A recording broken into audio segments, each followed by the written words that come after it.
Muchas gracias. Os vengo a explicar 4 aplicaciones pacíficas muy curiosas sobre la energía nuclear, que además son muy desconocidas por el gran público. Fijaos en esto. La antigua Unión Soviética tenía una extensa red de más de 1000 faros alimentados por energía nuclear. Estaban situados en regiones remotas del Ártico, a los que era muy difícil hacer llegar la energía eléctrica.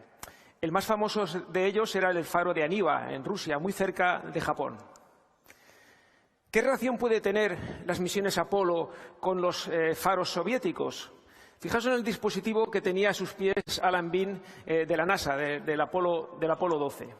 Se trata de un generador termoeléctrico de radioisótopos, que es un dispositivo que aprovecha el calor de la desintegración radiactiva de un isótopo radiactivo para producir electricidad mediante unos termopares. El isótopo más habitual es el plutonio 238 y la NASA los utilizó igual que los faros soviéticos. En un RTG, que es el generador radioeléctrico de radioisótopos, no se puede producir una fisión nuclear, es decir, no hay fisiones, por lo tanto no puede haber una explosión nuclear ni una fuga radiactiva. Pero es un dispositivo que, si no se maneja por manos expertas, puede producir daños y altas dosis de radiación. Por eso, precisamente, los soviéticos y luego ya posteriormente los rusos empezaron a desmantelar esos faros de tal forma que en el año 2016 ya solo quedaban apenas 14 faros en la antigua Unión Soviética, en Rusia, y se hizo un desmantelamiento progresivo. Segunda aplicación, desde el año 1943, científicos de Estados Unidos ya empezaron a hablar de la posibilidad de impulsar grandes aviones con energía nuclear. Desde el año 1946, la USAF ya empezó a diseñar ese tipo de dispositivos. La idea de que la tripulación se friera durante el vuelo estaba fea, incluso para los estándares de la época. Así que lo que hicieron fue realizar pruebas, más de 47 vuelos en los que se encendían 2 reactores nucleares en el interior del fuselaje de este avión, de un Convair, y la tripulación estaba en una cabina blindada para evitar que tuviera efectos de radiación, y se medía para ver cuál era el resultado. Bueno, se hicieron diversas pruebas, se diseñaron reactores como este que veis aquí, que quedaba un poco grande para caber en un avión, pero que tenían la capacidad de conseguir la criticidad, es decir, arrancar el reactor y luego impulsar motores de reacción gemelo. Hubo tres generaciones. Esta fue la segunda generación, que empezó a funcionar en el año 1956, y se hicieron, como os señalo, el HTR-1 y el HTR-2, que los tenéis aquí puestos en forma de museo. Pero luego llegó ya la tercera generación, 1959. Se puso en servicio este reactor que parece el robot malo de una película de Disney.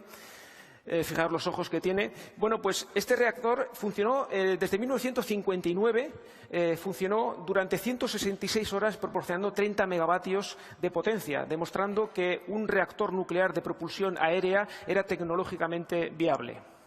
Pero el proyecto se canceló en 1961 con la administración Kennedy al llegar al poder, después de haber gastado más de $1.000 millones durante 15 años. Esto que veis aquí no es un lago natural, en realidad es otra cosa. Los soviéticos, de los que conocemos su afición por hacer explotar cosas, hicieron más de 122 explosiones nucleares para intentar descubrir 13 aplicaciones diferentes de esas explosiones nucleares pacíficas. Una de ellas fue esta, hacer explotar una bomba a gran profundidad, una bomba de 140 kilotones, es decir, 9 veces la potencia de Hiroshima, y crear un cráter de ese tamaño, que lo veis en la parte de arriba, de 408 metros de diámetro.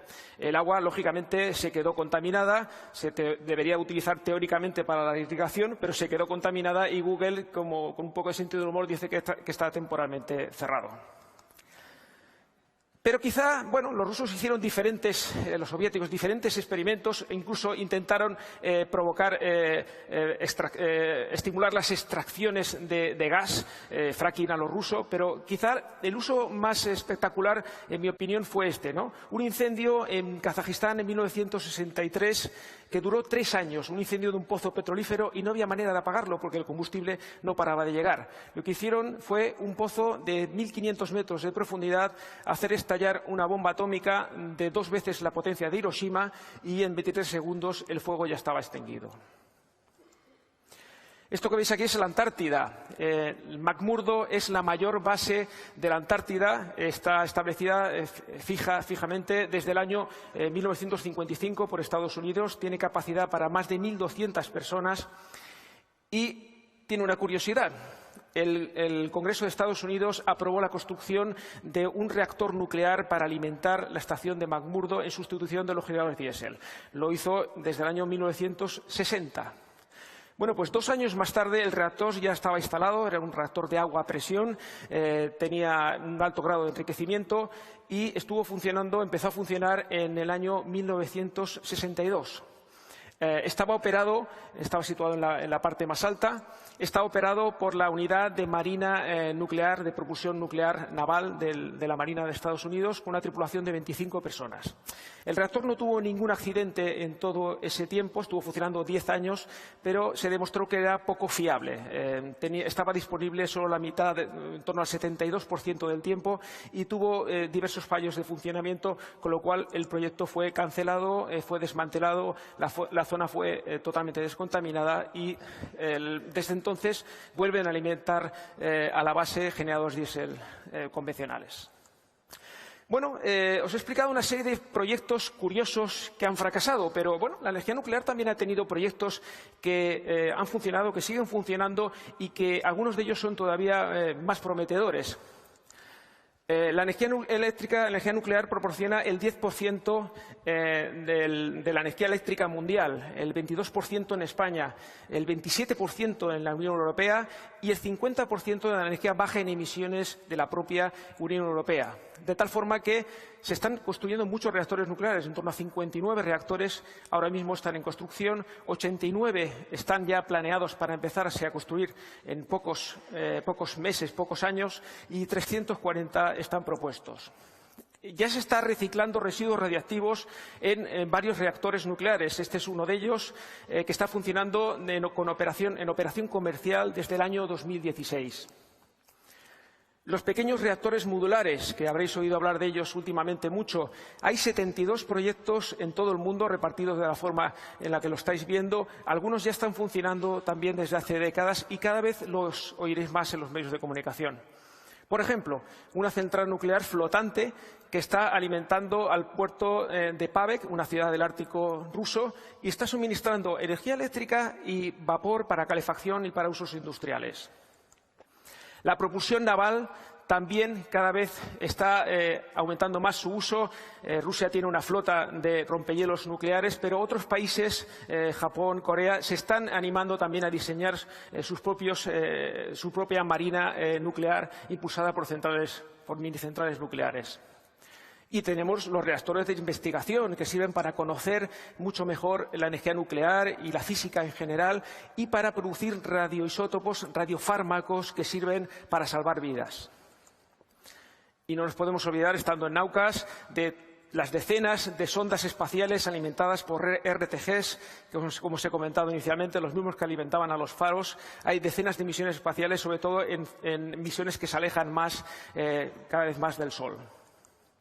Por ejemplo, los rovers Curiosity y Perseverance, que están funcionando en Marte gracias a la energía nuclear. Precisamente, el dibujo me gustaría señalar que es de mi diseñador gráfico preferido, que es mi hijo Álvaro, que está aquí entre el público. Y muchas gracias. Y no nos olvidemos que la NASA también sigue trabajando en reactores como el proyecto Kilopower para alimentar futuras colonias en Marte y en la Luna, que en los próximos años veremos nuevos desarrollos. Y, por supuesto, no podemos olvidarnos de la fusión nuclear, el gran proyecto que podría ser la salvación energética de la humanidad. Un proyecto, una energía limpia, sin ningún tipo de emisiones y cuyo combustible sería simplemente el hidrógeno. Muchos son escépticos al respecto, pero cuando conoces un poco más del tema ves que hay más de 300 equipos trabajando en todo el mundo y que los expertos consideran que algunos que incluso en una década lo podríamos conseguir y otros que entre 2 y 3 décadas. Y finalmente, no me queréis sin explicar el origen de la palabra nucelar. Muchos pensaréis que se refieren a los Simpson, ¿verdad? Supongo que lo habéis oído mucho de nucelar. La palabra es nucelar, me la dicen cada día en Twitter. Pues no. Resulta que en el Boletín Oficial de las Cortes Generales, el 1 de junio de 1985, 4 años antes del estreno de Los Simpson, ya se utilizó la palabra nucelar. Muchas gracias.